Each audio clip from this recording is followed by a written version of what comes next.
Olá, meus queridos, minhas queridas. Estamos então em uma aula sobre finanças e orçamento público, ok? Estamos aqui então apresentando um conteúdo, tá?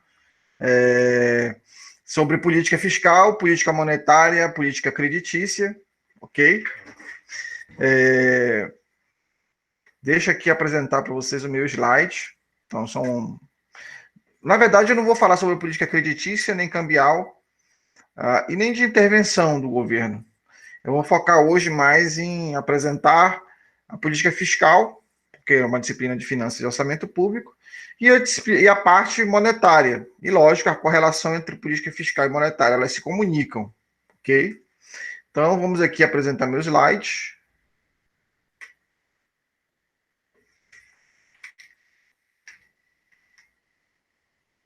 Instrumentos de política econômica, falar de política econômica e dos seus instrumentos.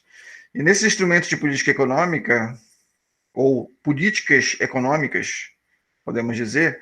Vou falar um pouquinho de política fiscal, como falei, política monetária, política cambial, política creditícia e intervenção direta do governo na economia.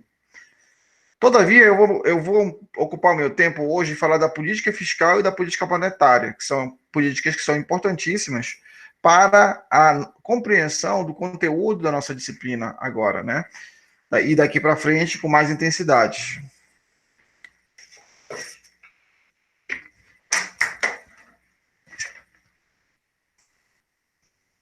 Bom, o que temos aqui? Quando nós falamos de política fiscal, o que vocês entendem por política fiscal? Quando nós apresentamos essa ideia de política fiscal, o que se quer dizer com isso? De onde é que veio essa palavra? O que realmente significa política fiscal? Observem aqui que quando nós falamos de políticas econômicas, vocês escutam sobre políticas econômicas, tem esse nome, tem essa questão de você, na verdade, garantir o pleno emprego. As pessoas geralmente, quando estão falando de política econômica, está relacionado ao problema que está acontecendo e acontece de desemprego, problemas relacionados à distribuição de renda, garantir equidade, garantir que as pessoas tenham acesso à riqueza, certo? Ao, ao suprimento necessário para a sua vida humana, promover a estabilidade de preços. Então, nós vemos aí a situação atual que estamos vivendo na pandemia, agora em 2021, abril de 2021, esse momento que os preços estão disparando, preços do mercado imobiliário estão totalmente oscilando, e vemos aí a necessidade que o governo tem de promover essa estabilidade de preços. O Banco Central precisa promover a estabilidade de preços, fomentar o crescimento econômico, é desafiador fomentar o crescimento econômico, como fomentar, melhorar o desenvolvimento econômico diante de uma condição, né, que nós estamos vendo do PIB está crescendo não tanto quanto poderia ou deveria, na verdade, está diminuindo em alguns aspectos. E uma tendência até mesmo ao desabastecimento em algumas certas áreas da economia, correto? Então, o governo ele precisa promover a política econômica. É necessário promover a política econômica. Então, nesse contexto aí, vemos várias questões que estão relacionadas a esse contexto de políticas econômicas. Alguns instrumentos. Esses instrumentos são a política fiscal, a política monetária, a política cambial e a política creditícia. Depois eu vou mencionar a política de intervenção, porque o Estado ele pode ser interventor na política fiscal, na política monetária, na política cambial e na política creditícia. Infelizmente, hoje, o Estado brasileiro ele tem o poder para poder intervir no Banco Central, na oferta de moeda. E isso pode realmente fazer com que a economia ela tenha certas oscilações que não deveriam ter. Uma política eleitoreira pode facilmente ser promovida quando nós falamos de política monetária. Tá ok? Então, O que são instrumentos de política econômica? O que são esses instrumentos de política econômica? Então é importante entender quais os instrumentos de política econômica. São elementos disponíveis aos formuladores de política econômica para agir sobre a realidade, condicionando-a aos objetivos estabelecidos para o curto ou longo prazo. Ok? Então o governo ele se utiliza da política fiscal, ou seja, de aumentar ou diminuir gastos, é isso que é a política fiscal, da política monetária, de aumentar ou diminuir a oferta de moeda, usar de certos instrumentos para tentar controlar ou controlar a taxa de juros, se comunicando com o Copom, Conselho de Política Monetária, e de alguma maneira trabalhando conjuntamente com a Comissão de Valores Mobiliários, certo? Para poder realmente controlar certos aspectos, até mesmo normativos, legais, da transação mobiliária, ou seja, da transação no mercado de ações, no mercado de capitais, ok? E, atenção, os instrumentos em si mesmos não constituem em quaisquer finalidades econômicas, sociais ou políticas, porque são apenas, meramente em si mesmos, apenas instrumentos. Agora a questão é que os políticos, com as suas políticas, utilizam esses instrumentos para ter um viés, né, de suas ideologias, dos seus partidos, das suas maneiras de pensar como deve ser conduzido um país ou a economia. Mas, em si mesmos, eles não são instrumentos políticos. São instrumentos econômicos, né? São instrumentos que a economia utiliza para poder realmente analisar a oferta de bens e serviços para a sociedade, de fazer com que o fluxo circular da renda ele tenha uma normalidade, ele continue funcionando normalmente, tá? Eles são apenas instrumentos. Eles simplesmente funcionam na economia, no sistema econômico. Agora, é claro, você pode utilizar, do ponto de vista do fluxo, para determinadas políticas econômicas, para promover equidade, e aí políticas que estão relacionadas às questões sociais, e os políticos utilizam para suas intenções políticas, né? Ok? Então, vamos lá. Política fiscal. Centraliza suas preocupações nos gastos do setor público e nos impostos cobrados da sociedade. É isso que a política fiscal faz. Tá? Tá realmente. Como é que o Estado vai se financiar? Ele se financia por meio dos impostos que a sociedade, arrecadados da sociedade. É assim que ele financia os seus gastos. E esses gastos eles precisam realmente fornecer bens e serviços para a sociedade. Procura o equilíbrio entre a arrecadação tributária e as despesas governamentais. Então, no mínimo, que receita seja igual a despesa. Geralmente, essa equação ela é despesa menor que receita. É assim que funciona na maior parte dos países. Infelizmente, a receita é menor que a despesa. A despesa é maior que a receita. Mas o que é que se busca? O equilíbrio. Procura o equilíbrio, porque por isso está aí a palavra procura. Procura o equilíbrio. Objetivo é atingir determinadas metas sociais e macroeconômicas. Então, vira e mexe, nós percebemos aí, baseado no que nós estudamos em aulas anteriores, a função alocativa, a função distributiva, a função estabilizadora. Então, existem algumas metas sociais, quando nós estudamos na tipologia de Musgrave. Vocês não devem lembrar, espero que lembrem, vão lá nas aulas anteriores, eu falo sobre a tipologia de Musgrave.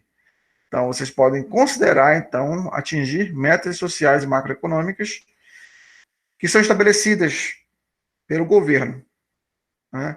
Aí estão relacionadas a uma reforma tributária, reduzir a carga tributária, aumentar realmente a produção por meio de algum tipo de incentivo fiscal.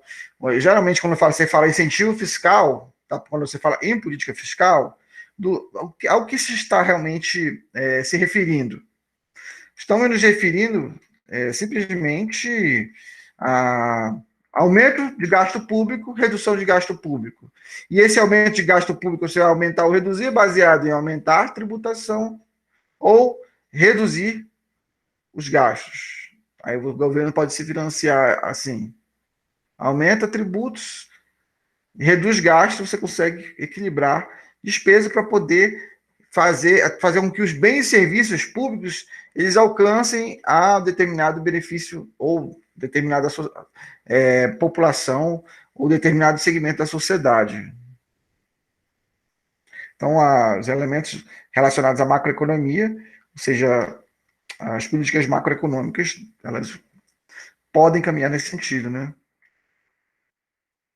Através da modificação da carga tributária, influencia a renda disponível e o consumo agregado. Assim, um aumento de impostos gera uma redução do consumo. Geralmente, o consumo está aumentando. Você aumenta os impostos, diminui o consumo. É uma maneira de você reduzir o consumo. Porque muitas pessoas consumindo ao mesmo tempo, e isso pode desequilibrar as questões que envolvem ali o aumento de preços, os preços da economia, o nível geral de preços da economia. Então, modificações na carga tributária, elas têm vira e mexe, elas influenciam na renda disponível e no consumo agregado. Haverá também. Então, nós percebemos aí uma redução dos investimentos das empresas nesse contexto, né? Então, você aumenta impostos, imagina os impostos para você ter funcionários. As empresas já pagam muitos impostos para ter funcionários trabalhando nelas. Aí você tem aí vários contextos no qual, além dos funcionários, você tem ICMS do imposto cascata de um estado para outro, quando você vende para vários estados.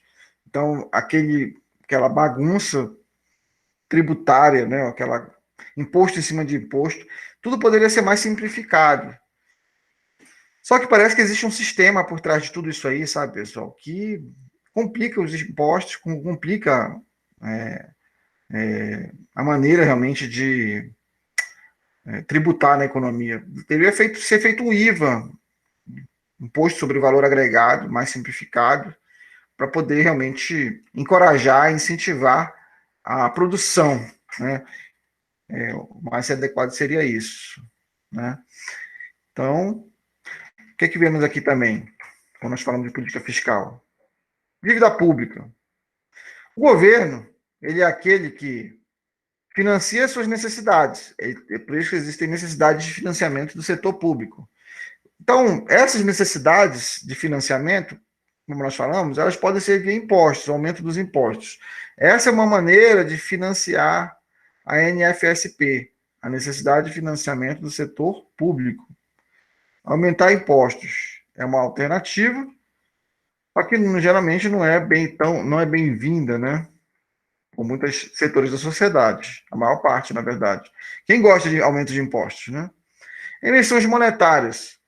Emissões monetárias, vira e mexe, como nós falamos em aulas anteriores, deve haver uma correspondência entre o lado monetário e o lado real da economia.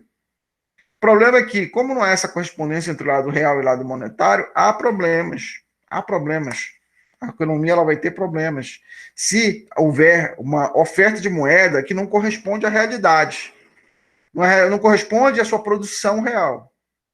Vocês entendem?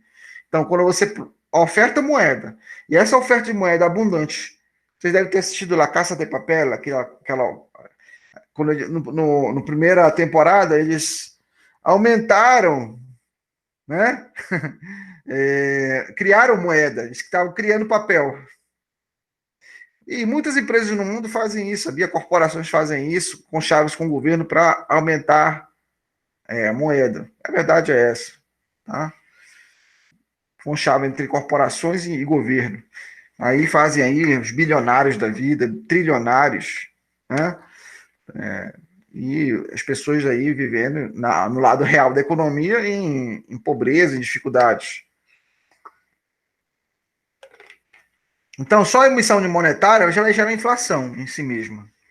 não é adequado. Vocês devem ter assistido também aquele filme O Homem que Copiava. Tem um artista brasileiro, esqueci o nome dele, Lázaro Ramos. Ele achou que tinha que imprimir, né, ir lá fazer a impressão do dinheiro, que estava sem dinheiro, e resolveu fazer isso para poder comprar, fazer um agrado para namorado, uma coisa assim, né? Então, a ideia que as pessoas têm de simplesmente produzir, emitir moeda. Emissão de moeda é moeda como se fosse um bem na economia, isso gera inflação. Ela fica abundante, ela não tem correspondência com o lado real da economia, certo? Não há uma correspondência. E aí o que acontece? Você gera inflação, as pessoas começam a ver, aumenta o poder de consumo porque tem mais moeda, aí inflaciona, e aí fica causando aquela distorção nos preços, distorção no sistema econômico. É tudo de ruim. Empréstimos internacionais. Isso também é como se fosse um cartão de crédito, né? Um cartão de crédito é um cartão de crédito do governo federal. O governo federal vai lá com o FMI, Fundo Monetário Internacional, e passa o cartão de crédito. Com aquelas taxas de juros, taxas operacionais elevadíssimas. Então, é uma maneira também que o governo tem de se financiar, além de emitir moeda e aumentar impostos, mas também não tem correspondência com o lado real da economia, se endividar.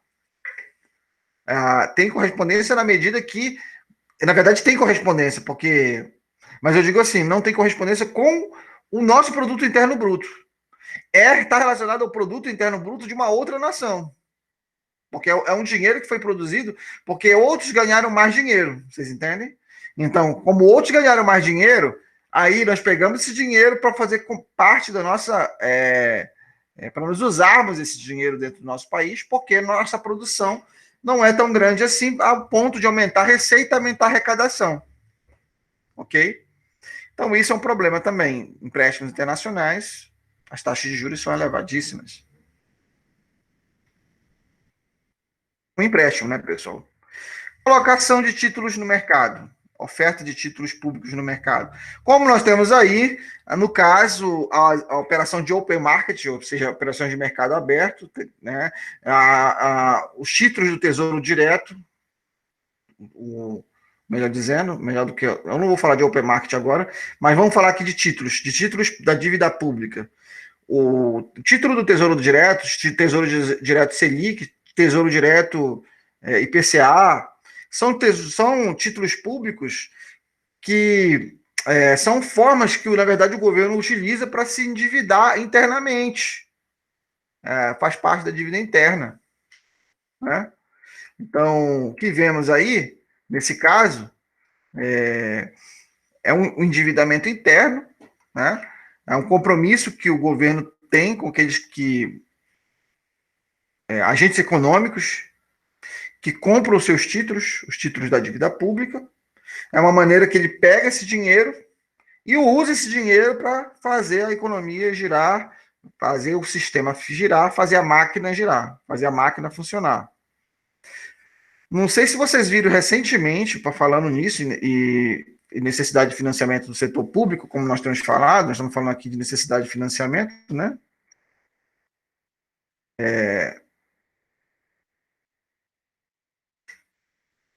Sobre a questão do endividamento do setor público, sobre a questão realmente do TCU dizer que, olha, pode haver um apagão da máquina pública. E aí, nesse contexto, nós perguntamos aqui, estas medidas criam dívida para o Tesouro que comprometem parte da arrecadação em relação aos títulos públicos? Esses títulos públicos, eles vão comprometer o processo da saúde financeira do Estado, esse nível de endividamento? Olha, pessoal, hoje a nossa dívida interna é maior que a nossa dívida externa. Ou seja, nossa dívida externa está travestida de dívida interna. Correto? Travestida de dívida interna. E que percebemos? Há uma tendência de um possível colapso no sistema econômico brasileiro, porque o governo não está arrecadando o suficiente. E as demandas sociais estão todos os dias dizendo, olha, e aí, como é que vai ser? Como é que a gente vai financiar isso? Pode ser que comece a ter parcelamento de salário de funcionário da esfera federal, estadual, municipal, parcelamento dos salários dos servidores públicos e também o sistema em si mesmo, a oferta dos bens públicos como saúde, educação e por aí vai, tá? Outros bens públicos. Eu não vou considerar aqui a questão de ser semipúblico, como nós fizemos na aula passada e tal, mas eu vou falar bem público simplesmente os bens que estão sendo ofertados pelo setor público, tá? E que são políticas de Estado ou de governo, hoje. Deveria ser só tudo política de Estado, né? Mas a maior parte fica como se fosse uma política de governo, né? Enfim. Então, o que vemos, pessoal? Há uma possível, principalmente se for Senado, como está, a LOA, uma LOA que está sendo uma ficção jurídica, uma ficção, ou seja, uma LOA que aumenta a receita de maneira desproporcional e faz com que, na verdade, faz com que a previsão de receita seja surreal, que não vai arrecadar tudo isso, e a despesa pode gastar. Né? Então, o que o nosso Senado, né, os nossos deputados federais, aprovaram, fizeram de barganha com o Executivo, para que se mantivesse aí o executivo onde está hoje. Então, é um contexto que nós vivemos totalmente nebuloso, né, do sistema econômico. O que vemos aí, pessoal?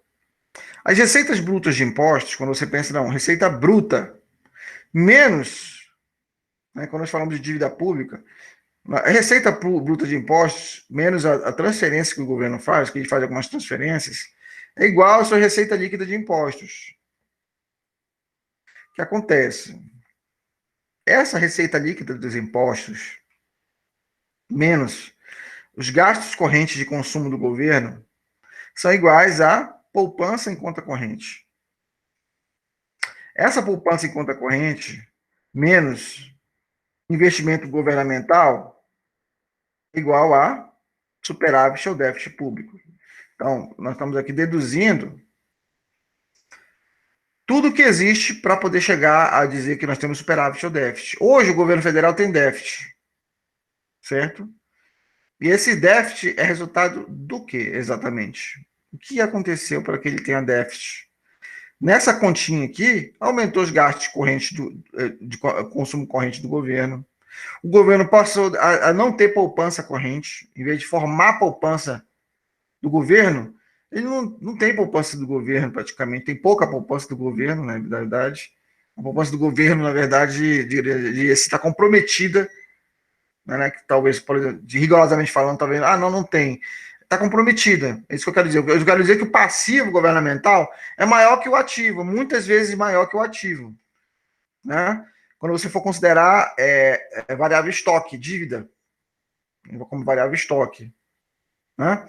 Poupança em conta corrente, então, pequena, como nós estamos falando, o investimento governamental, menos investimento governamental, que tende sempre a diminuir, em vez de o governo estar investindo por meio de BNDES, por meio de outros recursos que ele utiliza para investimento público, tende então a haver um déficit, não superávit, no setor público.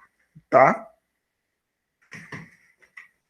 E aí, nesse contexto, nós estamos falando de NFSP, necessidade de financiamento do setor público. NFSP, necessidade de financiamento do setor público. Nós estamos falando como o governo ele se financia, e para isso nós vemos a questão do endividamento, financiamento das necessidades do governo. Ele tem que considerar, e considera o aumento de impostos. Isso freia o consumo, porque você deixa de consumir. As pessoas, a população, os agentes econômicos, eles passam a consumir menos com o aumento de impostos. E aí, nós temos outro problema sério. Com as emissões monetárias, nós vamos ter sérios problemas relacionados a efeito inflacionário, como nós falamos agora há pouco. o efeito sobre a inflação, é uma distorção dos preços da economia. Isso prejudica o fluxo circular da renda, essa distorção dos preços. Isso não é uma coisa boa. Nós vemos aí os empréstimos internacionais também, eles causam um certo endividamento, aumentando aí a dívida externa, correto? Então, não é legal também esse aspecto que está relacionado à dívida externa. Isso torna o Brasil um país dependente de organismos internacionais, de nações, de intenções aí, de países.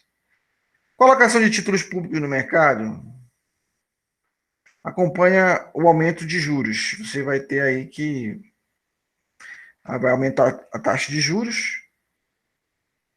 Isso, aumento da taxa de juros não é legal, né, para o sistema econômico. Tudo que você comprar com uma taxa de juros mais alta é ruim para a economia. Então, o que vemos? O governo, por meio de títulos da dívida pública, ele, aumentando esse tipo de endividamento, faz com que a taxa de juros aumente, a taxa de juros, né, que é praticada no nosso país. Essas coisas, esse conjunto de elementos juntos, aumenta o custo do país. Ou seja, o custo para que investidores internacionais venham e invistam no nosso país.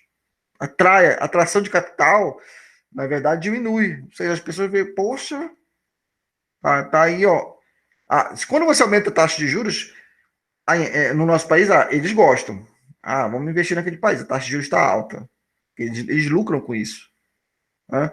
Mas quando você vê aí alto endividamento externo, opa, será que vamos pagar? Vamos dar o calote?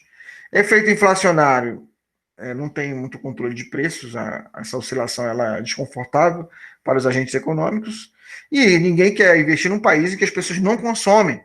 Então, freio do consumo. Então, quanto mais o Estado tenta se financiar por meio de impostos, aumento de impostos, isso é ruim para quem vê a situação. Poxa, o pessoal não está consumindo.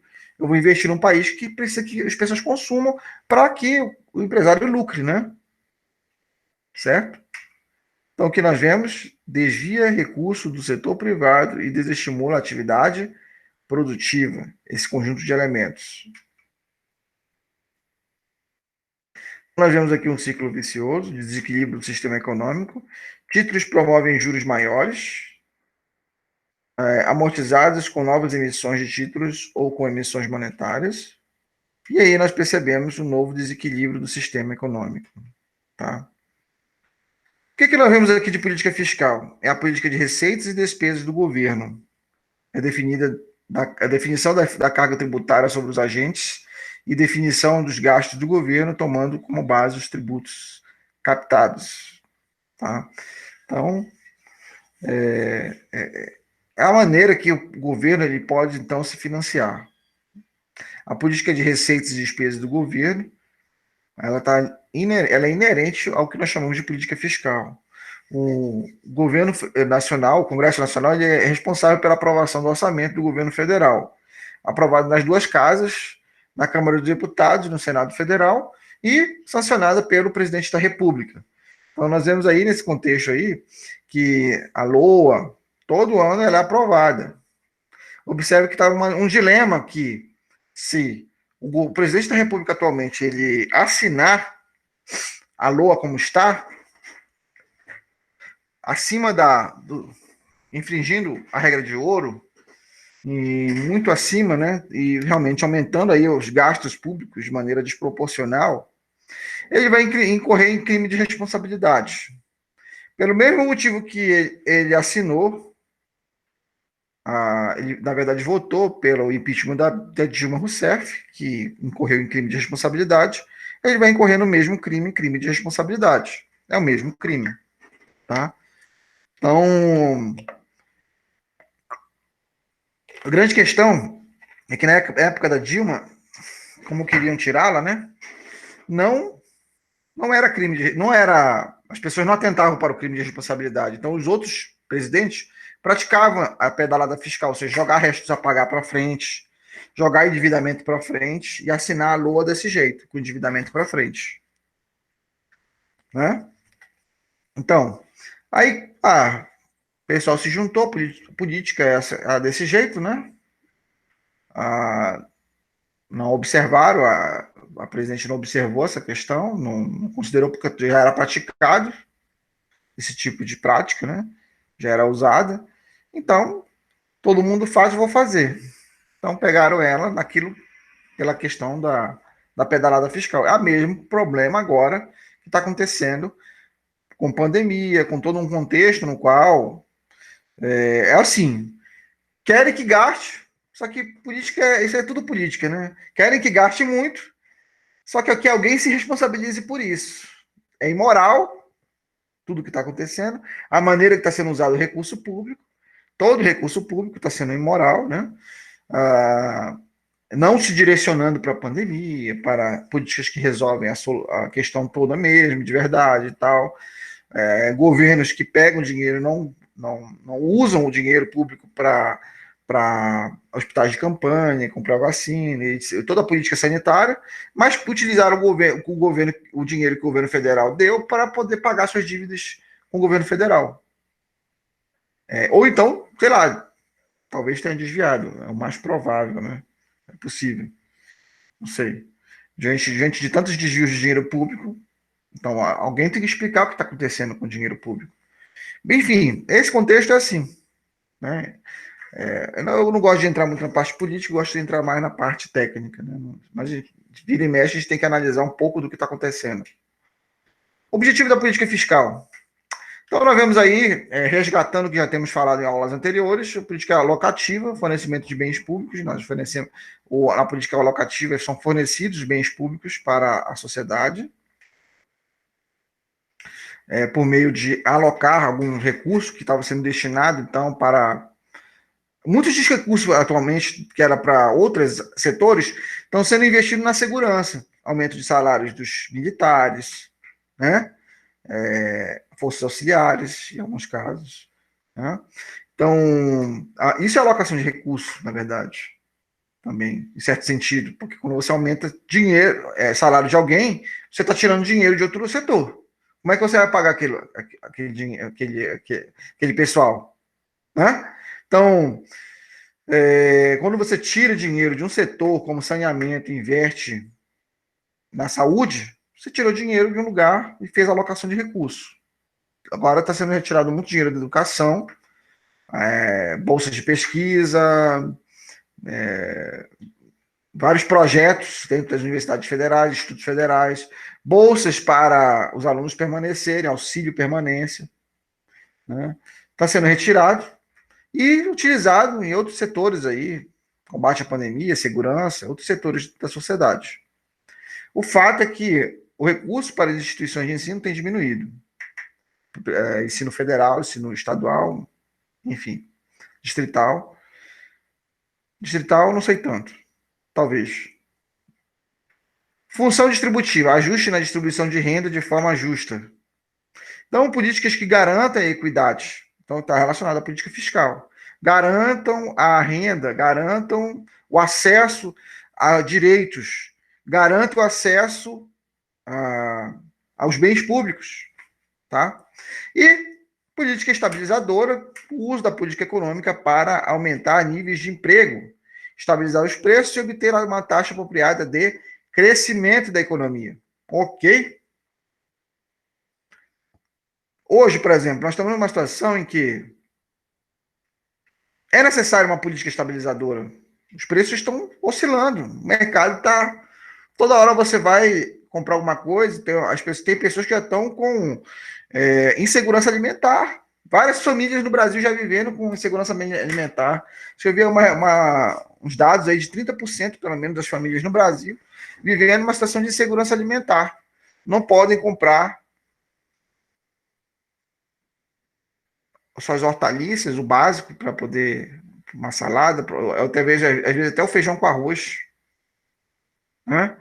Então, é uma situação difícil que a sociedade está caminhando, né? Sobretudo a sociedade brasileira. Mas não se engane, não.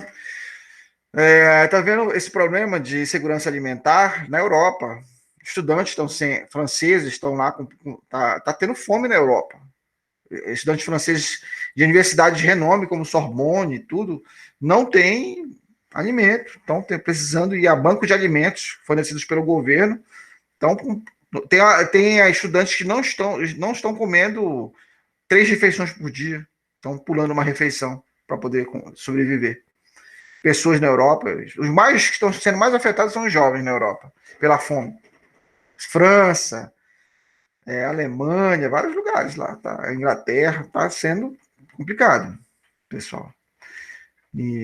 Então, realmente, a situação de crise econômica, crise mundial e de fome está aumentando no Brasil e no mundo. Então, é necessário políticas estabilizadoras que aumentem o nível de emprego. Se vocês procurarem artigos sobre fome na Europa, vocês vão ver lá que os principais elementos: desemprego, porque as pessoas sem emprego não têm como pagar suas contas, estão sendo demissões, estabilização de preços, vários lugares com situação de inflação, mas o mais emblemático, eu diria, que aqui no nosso país, correto? Certo. E o decrescimento da economia, o PIB, o PIB mundial decrescendo, sobretudo o nosso PIB aqui, precisando ser realmente aumentar, né? Se ele não aumenta, não tem como arrecadar para o governo fazer política fiscal com financiamento próprio, não de terceiros, como empréstimos. Tributação deve servir como instrumento para a correção de desequilíbrios conjunturais e para obtenção de taxas satisfatórias de crescimento. Ok? Eficiência econômica e adequação aos objetivos da política fiscal. Ok? Avaliação. Então, os objetivos de política fiscal devem ser claros para que realmente a política econômica ela tenha eficiência. E essa eficiência deve estar ligada ao objetivo da política fiscal. O sistema tributário ideal seria regido através dos princípios da equidade, progressividade, neutralidade e simplicidade. Então, a equidade, promovendo aí a justiça social, progressividade, no sentido de que tributar até mesmo os que ganham mais. Eu falei, acho que já com vocês, sobre imposto sobre grandes fortunas. É uma alternativa, sim, diante dos contextos que estamos vivendo. Neutralidade, certo? Neutralidade e simplicidade. Realmente não está ligado a questões políticas e uma tributação realmente que seja mais clara, mais simples, menos complexa. Equidade, cada contribuinte deve contribuir com a parcela justa para cobrir o custo do governo, quando nós falamos de equidade. Então, a contribuição ela deve ser realmente de maneira que todos possam ali fazer parte disso, de maneira que haja uma distribuição de renda. A progressividade, como eu estava falando, deve tributar mais quem tem uma renda mais alta. Os bilionários, trilionários do Brasil, que com a pandemia tem pessoas ganhando dinheiro. Ricos ficando mais ricos e pobres ficando mais pobres. Então tem que se tributar sim mais, quem ganhar mais, sim, claro.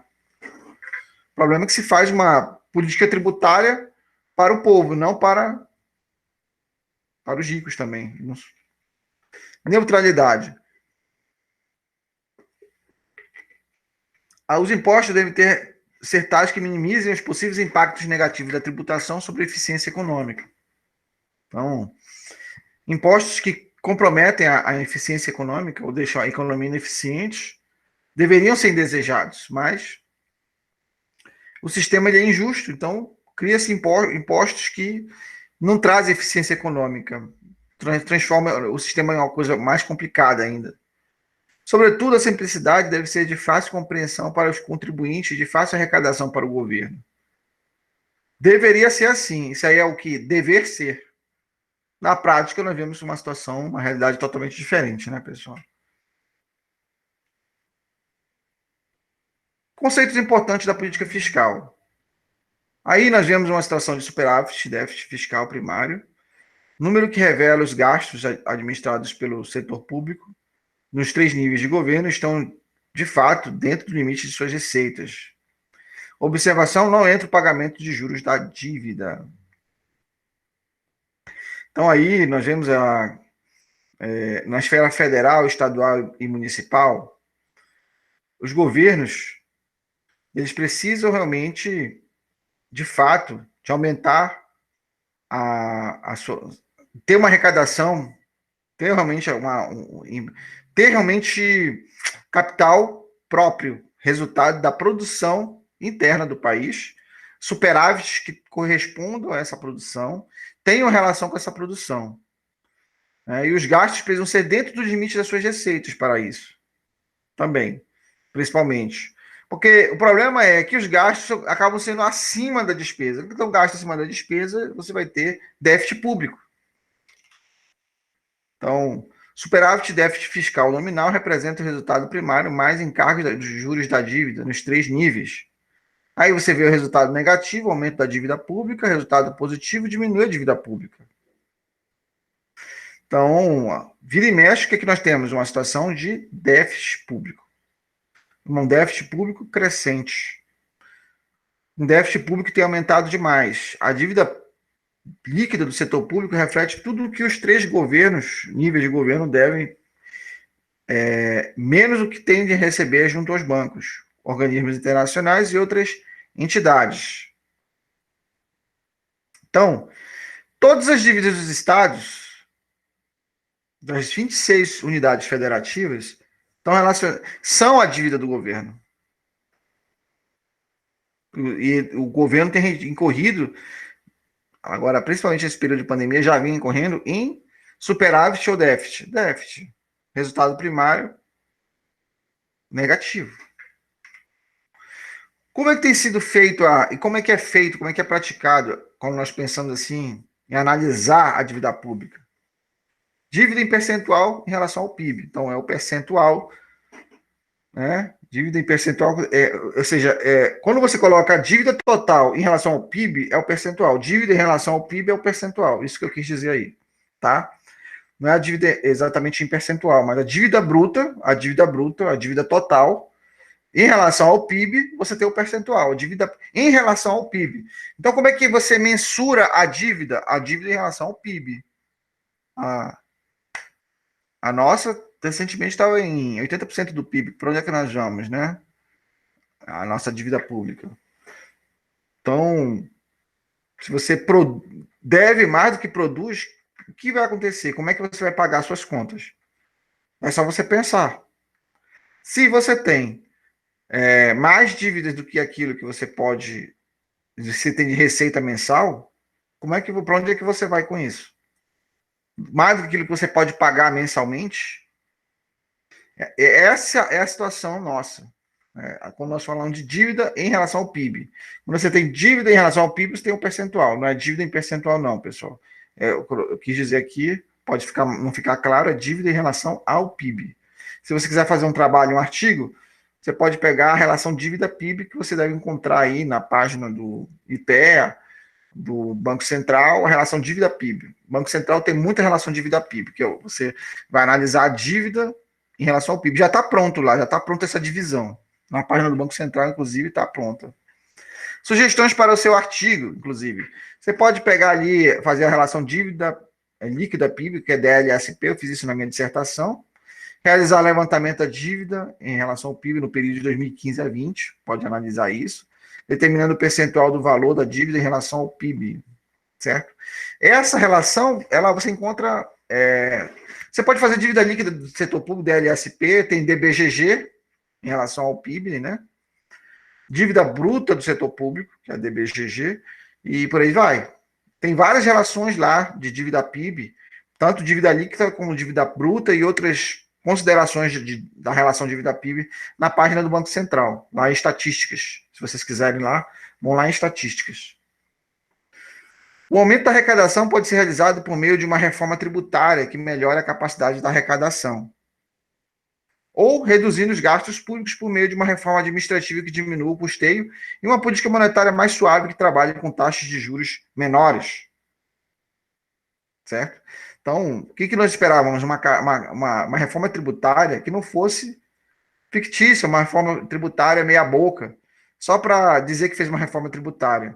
Mas uma reforma tributária profunda mesmo, que resolva a situação, principalmente agora. Porque depois eu vou mostrar para vocês a curva de Laffer, quando nós falamos de arrecadação. Se você for começar a considerar essa questão de arrecadação e a situação que o governo tem vivido quando nós falamos de arrecadação, é uma tendência aí a redução da arrecadação. Tem uma hora que as pessoas. Você tributa tanto que as pessoas não querem pagar, por isso tem sonegação. O que deveria fazer? Você fazia uma reforma tributária profunda, verdadeira, de fato, e reduzir os gastos públicos. Isso é o correto. Né? Então, aí você quer fazer uma reforma administrativa que só vai punir o servidor público. Né? Só pune o cara. Diminua o custeio. Deveria diminuir o custeio da máquina pública. Né? Uma política monetária também que fosse realmente dessa independência para o Banco Central, fazer realmente a política real do governo, da economia, não do governo, da economia. A política real da economia, o que está acontecendo de fato na economia. O governo, na verdade, ele gasta mais do que arrecada. Essa é a realidade. Recorrer ao aumento da carga tributária, ou então ao aumento da emissão de títulos da dívida pública, absorvendo recursos do setor privado, prejudicando a formação de poupança interna necessária ao financiamento do investimento produtivo. Então, essa aí é uma alternativa. Formação de poupança interna seria possível se houvesse realmente um investimento no setor produtivo, tornasse possível o setor produtivo ter mais liberdade e ser mais eficiente. Tem que valer a pena para o empresário estar no mercado. Se a pensa entrar no mercado com um monte de impostos para pagar, o que vai ser desse tipo de trabalho? Né? Com um monte de impostos, não é que você não tem que pagar impostos, pessoal, é porque quando você começa a aumentar e sobrecarregar um peso tributário em cima de quem produz, você começa a distorcer o sistema, porque o problema é que o sistema é todo distorcido, o sistema tributário, né? Então, isso aumenta o peso de você ter funcionários, de você ofertar produtos na economia, e aumenta a possibilidade de sonegação, porque as pessoas acabam tendo que não encontra uma solução para estar no mercado, senão deixar de pagar alguns impostos, que é incorreto, não sou a favor disso. Tem que pagar todos os impostos. Mas isso viabiliza a sonegação. O problema maior do Brasil é que a carga tributária é muito alta e isso não retorna para a sociedade. Eu vou mostrar para vocês que eu peguei, daqui a pouco eu vou mostrar para vocês que eu peguei da página, agorinha, na verdade foi essa manhã, eu peguei lá da página da Receita Federal. Eu posso até deixar disponível para vocês depois o material da Receita, que lá na página da Receita até a carga tributária, o Brasil, comparando o Brasil com países de primeiro mundo que tem a carga tributária alta e o Brasil tem uma carga tributária alta e comparando que tem uma menor carga tributária em relação a muitos outros. Tudo bem, mas países como a França, a Espanha, Finlândia, realmente a carga tributária, vocês vão ver, é alta, mas isso retorna para a sociedade em termos de bens e serviços. O que não acontece no Brasil. No Brasil, não retorna para a sociedade. É esse que é o problema. Entende? Não há um retorno efetivo para a sociedade. Vamos lá. Poupança interna. Realmente é importante formar poupança interna, que é a soma das poupanças públicas e poupança privada. Você tem poupança pública e poupança privada, você tem a formação da poupança interna. Qual a política fiscal adequada nesse sentido? Reduzir o endividamento interno do Tesouro através de um superávit nominal, encargos, gerando recursos para a aquisição dos títulos da dívida pública emitidos. Né? Então, é uma maneira de administrar o endividamento e até mesmo reduzir o endividamento, gerando superávit nominal, ou seja, você utilizar de maneira adequada o dinheiro que foi pego, foi adquirido junto aos títulos da dívida pública também, sobretudo. Você gera recursos produtivos para uma gestão eficiente desse dinheiro público. O problema é, pega-se esse dinheiro e faz sei lá o quê, né? Aqui, eu peguei lá da página do Banco Central, é da OCDE, Organização para a Cooperação e Desenvolvimento Econômico, né? Observem aqui, isso aqui é, isso aqui é da OCDE, mas está lá na página da Receita Federal do Brasil. OCDE Revenue Statistics 2019, 2019, ó. Elaboração própria com base em dados da Receita Federal. Elaborado pela Receita. Observa aí, ó. Olha os países com carga tributária elevadíssima. França, 46,2%. Dinamarca, 46% do PIB. Isso aí em relação ao PIB, né? Bélgica, 46,6%. Isso aí é dados de 2017. Suécia, 44%. Finlândia, 43,3%. Itália, 42,4%. Áustria, 41,8%. Olha a Grécia, 40%, 39,4%. Holanda, 38,8%. Noruega, Hungria, vocês observam 37 país. Vocês veem aí, lá em cima, países de primeiro mundo, Dinamarca, Bélgica. A República Tcheca, 34,7%. Portugal, olha Portugal como tributa sua população, 34,4%, 34,7%. Se fosse isso a nossa carga tributária, seria o melhor dos mundos, né, pessoal? Agora o Brasil, aí tá falando 32,3%. Carga tributária no Brasil e nos países da OCDE. Aqui tá fazendo... Professor, Oi. mas esse gráfico aí é de 2017, né? Isso. E deve ter aumentado já, né? Sim, com certeza. Isso aqui só para a gente considerar. Eu vou olhar lá se está relacionado à relação dívida PIB ou se é em proporção entre os países. Eu acho que é relação dívida PIB. Depois vocês falam para mim, tá? Ou eu mesmo vou procurar lá no material, que agora eu vendo tantas informações eu nem lembro mais. Observa ali o país, o Brasil, 32,3%. Eu acho que isso aqui é uma proporção entre os países. Porque, pelo que eu vi, dados do TCU, na relação dívida PIB, o Brasil estava com 46%. Eu tenho quase certeza que essa é uma relação entre os países da OCDE, proporcionalmente, em proporção, né? Então, é uma maneira que a Receita está dizendo, olha, a gente não tributa muito, tá bem, pessoal? A gente não tributa muito, sim. A gente só tributa um pouco.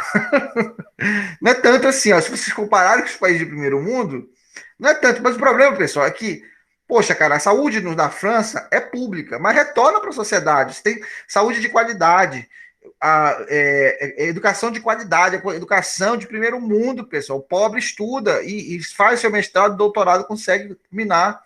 Agora, com a pandemia, o francês, o alemão, está com dificuldade de pagar bolsas de estudo para os seus estudantes, e os estudantes estão passando fome mesmo, de fato, porque esses recursos que antigamente era para bolsa de estudo para eles estudarem, para estar ali na sociedade, gastando, usando recursos para poder formar pessoas com alta qualidade, não tem recurso para essas pessoas, é de verdade, mas olha a média da OCDE lá, média OCDE, é isso mesmo, 34,2.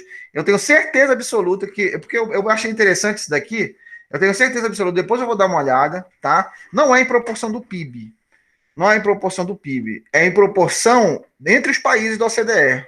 Tenho quase certeza. Depois eu dou uma olhada, a gente conversa isso na próxima aula, tá bom? Me lembra de falar sobre isso na próxima aula. Esse aqui provavelmente é só entre os países da OCDE, tá? Agora vamos caminhar aqui, ó. É a média, olha, a média OCDE, 34,2, com certeza. É uma proporção somente entre a OCDE, provavelmente. Quando eu pegar em relação à relação dívida-PIB, eu vou ver se eu encontro ela em outras páginas, aí vocês vão ver. Eu vou ver se eu pego nas próximas aulas isso. Carga tributária sobre a renda, lucro e ganho de capital. Brasil e países da OCDE. Olha só.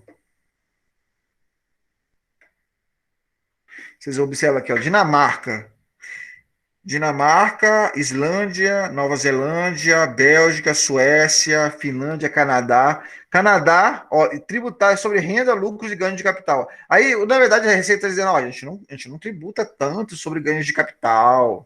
Nós não tributamos tanto sobre renda, sobre o lucro, sobre o ganho de capital. Olha o Brasil. O Brasil só tributa em relação. É isso mesmo, pessoal. Com certeza, só entre os países da OCDE, ó, 7%, tá? O problema é quem ganha dinheiro na Dinamarca, vocês acham que é a mesma coisa do que ganha dinheiro no Brasil em ganhos de capital, lucro e renda? Não é. As condições socioeconômicas, as condições do sistema econômico, as condições não são as mesmas. Não são as mesmas, é lógico que não. Ó, média da OCDE, 11,4%. Isso aqui foi o Banco Central que elaborou, tá? Com base em dados da OCDE. Então, é uma maneira do Banco Central dizer, o Banco Central, desculpa, pessoal, da Receita Federal. Falei Banco Central. Se eu falei lá atrás Banco Central, não é Banco Central, é Receita Federal. A Receita Federal está dizendo assim: olha, nós não tributamos tanto. O Estado dizendo assim: nós não tributamos tanto, nós tributamos só 7% entre ganhos de capital e lucro e rendas. É uma maneira de dizerem isso.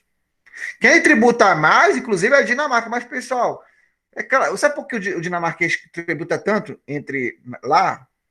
É porque isso retorna para a sociedade, em vez de serviços. Em saúde, educação, transporte, saneamento, retorna. Você quer comparar a Dinamarca com o Brasil em termos de custo de vida? É outra coisa. Esses países de primeiro mundo que tributam bastante, eles têm retorno para a sociedade. É isso que eu queria falar para vocês. Vamos ver outros aqui. Carga tributária sobre a folha de salários inclui Previdência, Brasil e países da OCDE. Folha de salários. Aí está dizendo que o Brasil, ó, verde ali, é só 9%. Quem mais tributa sobre os salários dos funcionários? França, Áustria, República Tcheca, Suécia, República Eslováquia, Eslovênia, Alemanha, Holanda, Bélgica, Hungria. Você acha que o húngaro ele se importa tanto com essa carga tributária em cima por exemplo, o sueco, ele se importa tanto com essa carga tributária em cima do salário? Não, porque ele sabe que vai retornar para ele. Ele vai pagar com tranquilidade, porque vai retornar para ele, né, forma de bem serviço. Mas aqui, se, às vezes, se uma tributação de 100% sobre geral, sobre tudo da economia, digamos assim, 100% do que é tributado para cada pessoa, deve retornar quanto? Quando você considera, passa pelo sistema econômico, passa pelos servidores, passa pela administração desses recursos. Quando a política pública chega até a sociedade, só um percentual pequenininho, talvez 10, 15, 20% em termos de retorno. Porque tem tanto atravessador para administrar esse recurso público que gera ineficiência do uso dos recursos públicos para aplicar na sociedade. Aqui, ó, carga tributária sobre a propriedade Brasil e países da OCDE. É isso mesmo, pessoal. Eu tenho certeza absoluta. Isso aqui é apenas entre países que compõem a Organização para a Cooperação e Desenvolvimento Econômico, tá? OCDE, tá? Então, a absoluta certeza é só entre eles. Olha só. Carga tributária sobre a propriedade Brasil e países da OCDE. 1,4 Brasil. Por quê? Lá, lá na França e Reino Unido, quem tem propriedade é tributado mais um pouco. Por quê? Porque isso retorna para a sociedade. O canadense, 4,2 sobre a sua propriedade. O Luxemburgo, 3,7. Né? Então, a média de tributação sobre propriedade é 1,9. Tá?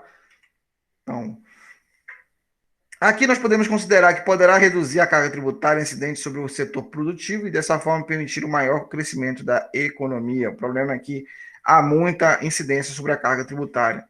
Durante 30 anos, a poupança do setor público foi negativa. O Brasil está entre os países maior carga tributária entre os países emergentes. Porque você quer considerar a carga tributária entre países da OCDE, comparando o Brasil com países de primeiro mundo, que a tributação está sendo comparada apenas entre os países da OCDE, diminui a carga tributária. Isso aqui a Receita Federal fez um. É aquela coisa, né? Estatística, às vezes, como alguns falam, é a arte de estrangular os números para fazer eles dizerem o que você quer.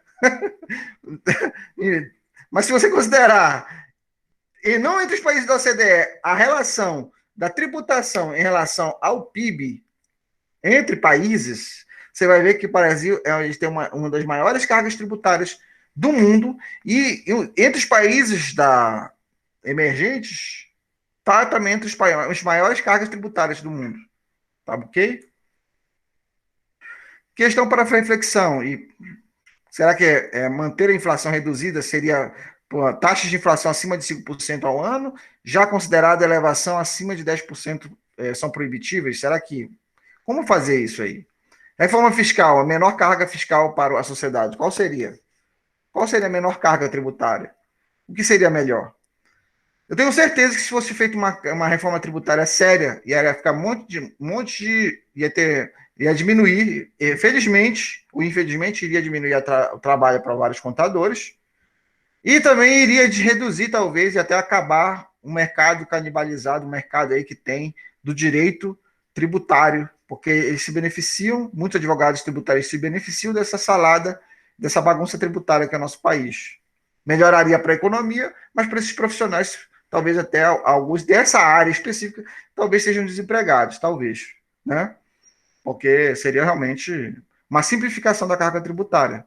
É lógico que para quem está trabalhando direitinho entre os contadores e tal, fazendo o seu trabalho normal entre as empresas, ia continuar. Mas quem se dedicaria só a essas áreas aí para realmente simplificaria tudo, não seria tão complexo, né? As coisas melhorariam para a sociedade. No mercado de capitais, investimentos de longo prazo, talvez seria a melhor solução se você for considerar esse contexto todo aí de situação tributária do nosso país, de política fiscal. E realmente, quando você considera o mercado de capitais, a melhor alternativa não são investimentos como os day traders fazem. Eles estão ansiosos por investimentos de curto prazo, que estão extremamente rentáveis, mas um crescimento consistente, sério, que é para o longo prazo. Investir em empresas brasileiras, empresas do setor público, que estão focadas mesmo na parte produtiva, na área produtiva, né?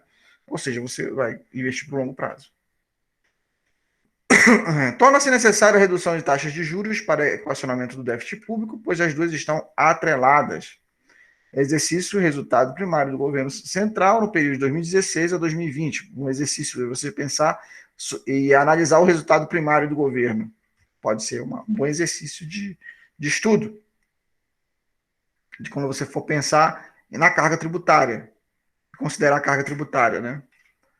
Ah, tá. Eu vou me ater por aqui, tá? Eu não vou dar essa parte de economia monetária porque não vai dar tempo mesmo, tá? Eu vou deixar para a próxima aula essa parte aí. Vocês aí me seguem aí nas redes sociais, no Instagram, Facebook, LinkedIn, estou aí, tá?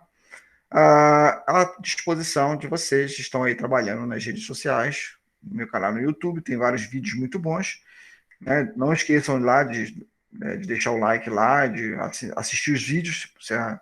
Tem vários vídeos muito bons nessa área de finanças e orçamento público, de finanças públicas, administração pública, de administração financeira e orçamentária, educação financeira. Tem muitos materiais lá de economia.